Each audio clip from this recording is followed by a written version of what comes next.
Dr. Bones, Dr. Bones, Dr. Bones.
Good evening, this is Dr. Bones Live, and today my guests are Polaris Rose. We had you on the show before, guys. It was so much fun. So, Peter, Madeline, welcome back to the show. Thanks for having us. Thanks. So, brand new album, guys. Ocean Blue Velvet Skies. Now, I remember the last time we talked, this was somewhat in progress, and I know you guys were pretty pumped about getting it finished and getting it lined up and done. So, excuse me. How was this different from the last album you guys did? What changed in the process? Well, pretty much every aspect of it was just a little different for us. I mean, we did Telescopes and we felt pretty good about it, but we had recorded that first record ourselves. And so we brought in a fellow named John Spiker to mix Ocean Blue Velvet Skies, and he's awesome. A phenomenal musician. Yeah, he did a great job. And we had a fellow named Eric Boulanger from a mastering suite called the Bakery, which is on the Sony lot. So we ended up going down there one day in Culver City, and we were in this sort of old-time theater that he sort of transformed into a place where he just pumped our record super loud and made it sound really crisp. And yeah, it was one of the coolest musical experiences, I think, of our entire lives. But I was in another way, we were working with a manager at the time and trying to go for sort of like a beach vibe using kind of the Polaris Rose sound, and that was a pretty fun process too. Right on. Well, it just like it's got to be different this time around having producer, and I mean, how do you guys work with him? Meaning, like, was there pretty much agreements on most things, or were there a couple of, like, say, questionable things where it's like, you know what, yes but no sort of thing, like going over some of the songs and the production of it? Well, we actually produced the record ourselves, but while we were writing and demoing songs, which I think in total we demoed like 40 songs for Ocean Blue Velvet Skies, that process we were, bouncing ideas off of a couple different, music industry folks and getting feedback, and that was sometimes hard, but generally rewarding. It was definitely a pill to swallow at a couple of moments of it. Sometimes we got our hearts set on things that, Right. Well, you know what? Just in general, I mean, I've noticed a difference. I mean, there are like subtle differences, at least in my eyes. Like, just a little bit of a different tune, and just more of a. You can tell the progression because honestly, from first album to this one, from what my ears are saying is that the harmonies are a lot tighter this time around.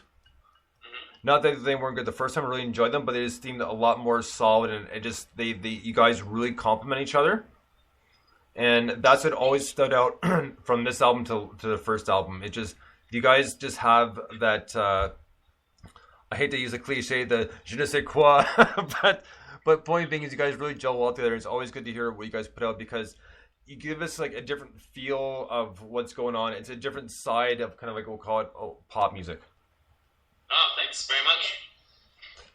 Now, we're actually kind of in the middle of the follow-up record, and I think it might be, I'm hoping that we're able to develop it even more, take it to a new place. Now, well, you guys have had a couple of gigs lately, and the album was officially released on March 25th. Now, you guys did a release for that. A release show for that. Now, how did that go? Like, I mean, how exciting was that to put the album out and finally get it out? It was amazing. But Maddie, you should talk. It was. We actually got really scared right before the show because we were sitting there, at Hotel Cafe in the green room, and typically we have friends coming, we have fans coming, and we're like, no one is here. No one is here. Oh my God, no one is here. And long and behold, it's our time to go, and we're like, okay, no one came. And we got on stage, we did our quick little line check, and then we started playing. And when you're setting up, you're not really paying attention, Right. And the second we started playing that first note, the lights are in your eyes, and then all of a sudden your eyes kind of get adjusted to the lights. And we saw everyone in this packed house, and it was such a beautiful feeling and such a great thing. And after that, I remember looking over at Peter and smiling, and he knew what I saw, and then looking over at the other guys in the band, Elliot and Carlos, and they smiled because they realized what had happened. Everyone was just running late, and I had a panic attack. Yeah, I crapped my pants. Yeah. But it was great. It was great. We got to that first tune, and went right into the second tune, and at the end of the second tune, just hearing the volume of everyone being there and seeing everyone, it was just such a sigh of relief, and it reminded us why we do what we do. Yeah, we opened with the first song off of the record, which is called Stars and Stripes, which we never played live before. We had never played it before, and it sort of it's one of those songs that starts really quietly and then explodes all of a sudden. We were a little, we thought that would be a great opener, but at the same time we kind of knew it might surprise people or might not sound. Yeah. If the sound guy didn't have it dialed in, it could potentially sound awful. Oh, really? Yeah, but I think it actually. Yeah, I think Joel it sounded great. did awesome.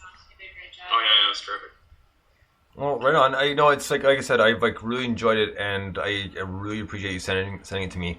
And I've listened to it quite a number of times, and it's one of those things that got it on repeat in the car. And each time I hear it, it's nice because it's just like a lot of other tunes you hear. The more I listen to it, a lot of times you hear something different each time, or something you've missed before. Even whether it's just like a simple tonality or an extra chord, you can never listen to that because it's a lot different listening to it in speakers than through headphones. Correct? Sure. Yeah. So, yeah, it just really stands out, and we're gonna kind of go in a kind of a mixed order here because we're gonna play Soda Jerk first. And that was released not too long ago, and I remember talking about it, and I was a little off, but that's fine because it's open to interpretation of everybody else, and I really like this one, and this one specifically just because Maddie, out of the entire album, I like your vocals on this one the best. Thank you. This song meant a lot to us. So we're gonna kick off a song from the album. This one is called Soda Jerk, and it's Polaris Rose. Dig this. Let's see what most American women prefer. Everything about me is a lie. Everything about me is an advertisement dressing up to make you think that I got it, whatever. Everything about you is a lie. Everything about you is a Freudian slip. She smokes a cigarette and says that I got it, whatever.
Polaris Rose with Soda Jerk.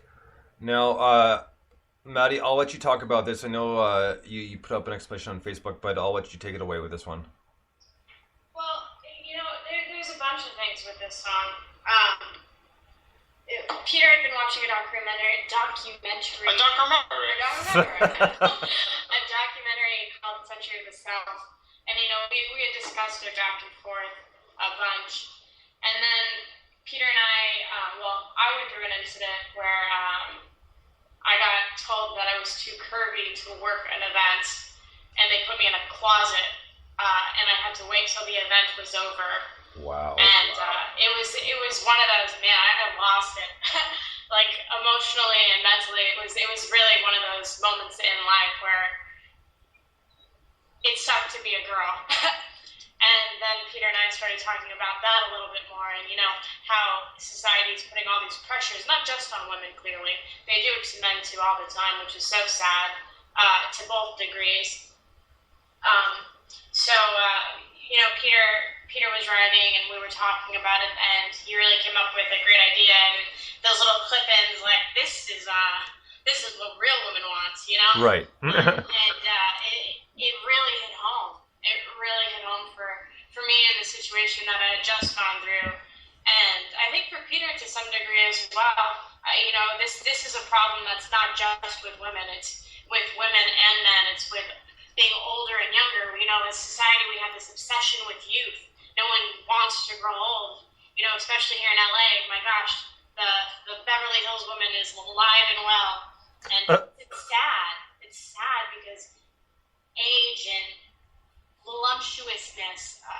There's different bodies types. There's different people. There's nothing wrong with it. And instead of criticizing people for it, we should be embracing it and loving it. And so that's kind of where that idea came from. Fair enough. Really deep. I mean, when I read the actual explanation on.